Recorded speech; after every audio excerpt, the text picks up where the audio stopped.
پاکستان کی کسی بھی مقام سے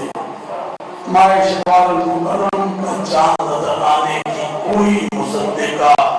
شہادت رسول نہیں ہوئی اور عدم رویت رہی، لہذا اتفاق رائے سے فیصلہ کیا گیا کہ یکم شوال المکرم 1447 ہجری 21 مارچ 2026 بروز ہفتہ کو ہوگی انشاءاللہ۔ اللہ تعالیٰ سے دعا ہے کہ اللہ تعالیٰ ہمارے اس اجلاس کو اپنی بارگاہ میں قبول و منظور فرمائے اور آنے والی